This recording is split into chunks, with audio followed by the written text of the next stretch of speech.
Well, I'm here with Trevor Jamieson, the founder of RiverOak. So, Trevor, tell us what is RiverOak? River Oak is a place for outdoor adventures and events right here in Ottawa.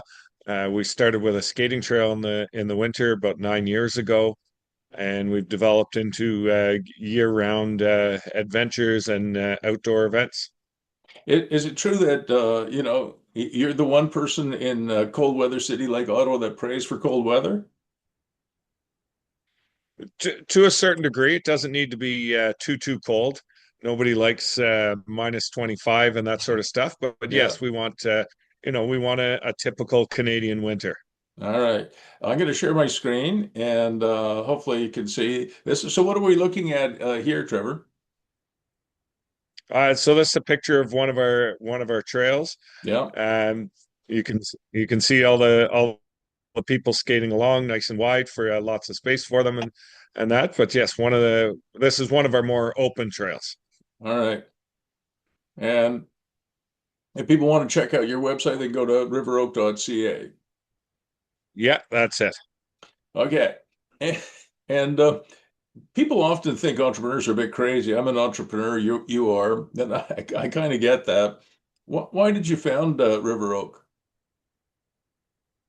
I've always sort of had the entrepreneurial bug and enjoy working for myself and doing things my own way. Yeah. River Oak specifically started when I was in the construction industry and just a little disheartened about how it worked and wanted to work on my own land. And it was always enjoyable growing up here when people come out and get to see the beautiful property that we have. So I decided to come up with a way to invite people out all the time and make a living from it. Oh, cool. And is this really where you live? Tell us a story about this house. I think that the stone that is actually in behind you now is part of this.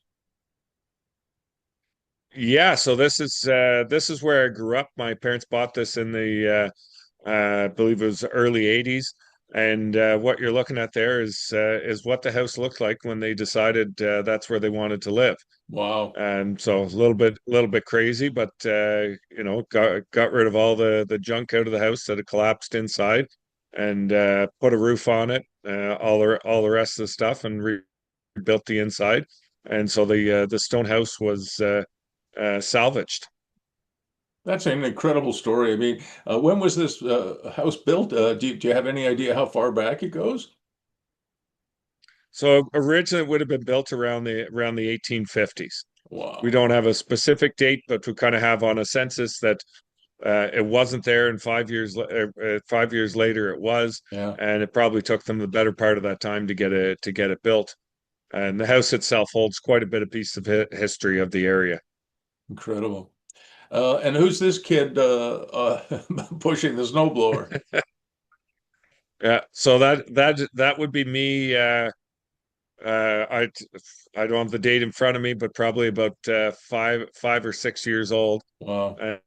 and looks like I'm learning how to help clear the laneway or something like that. I can remember that old snowblower.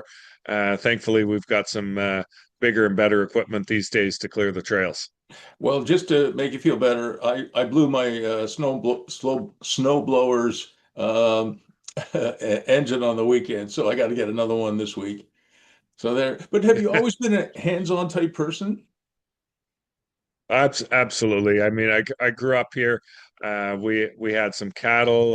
It was a recreational property, so Right. just always wandering around. There's remnants of old forts I tried to build and that in the trees over the years, still to this day. Very cool. And I think these are your parents, right?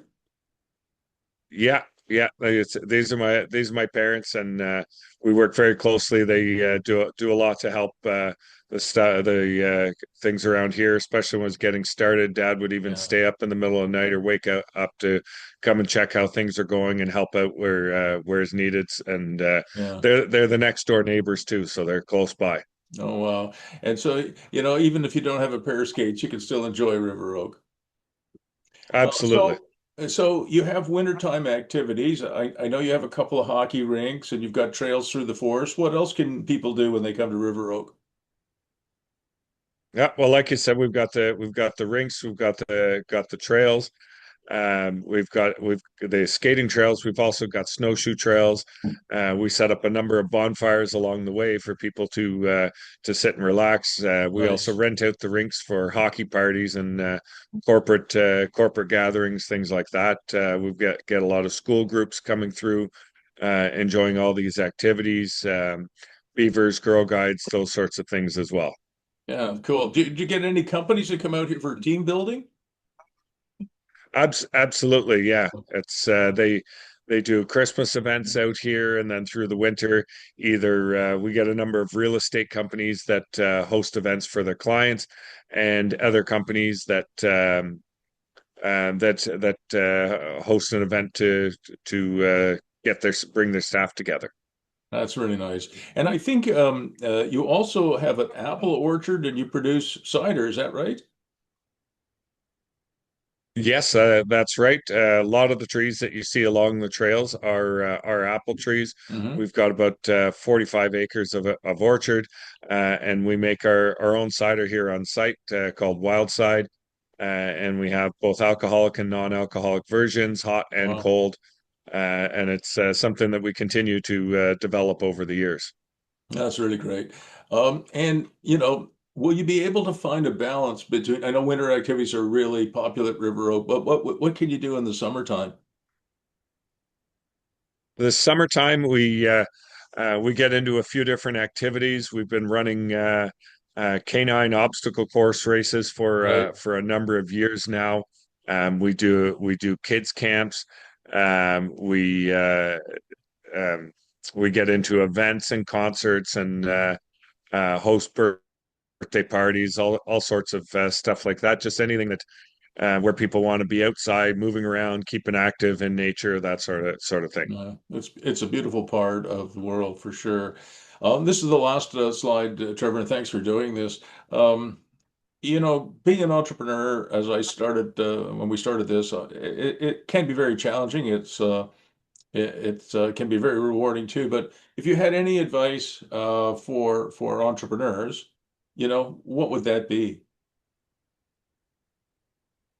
Well, I find there's two types sometimes when it comes to entrepreneurs, and those who really like to plan everything ahead, and those who go ahead without the planning.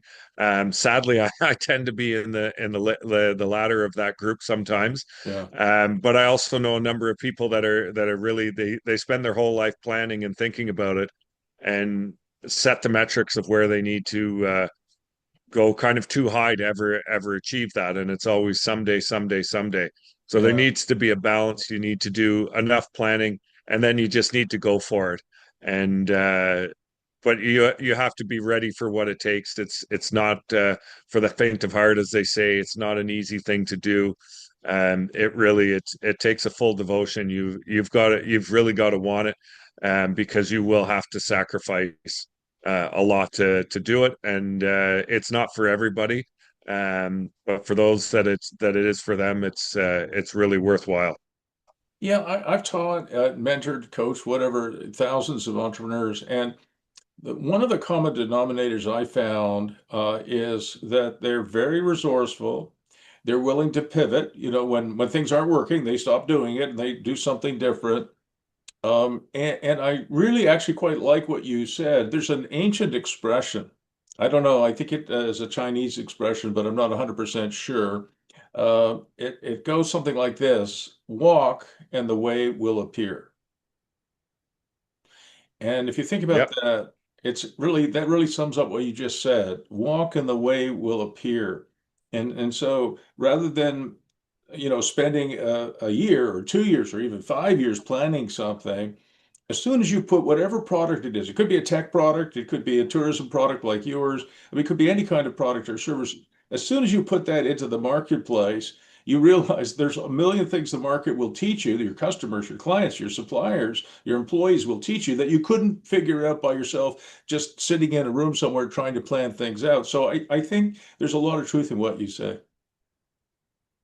Yeah, that's exactly it. Is you don't know you don't know what you need to know until you do it, and Yeah. it's a very steep learning curve. Um, and you know, to get the right resources, connecting, you know, this is why I'm here with you.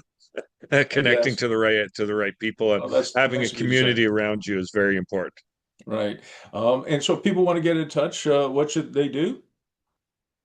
They can find us through our website, their social media as well, and the best ways is always our email at info@riveroak.ca. All right. Thank you, Trevor. Thanks, Bruce.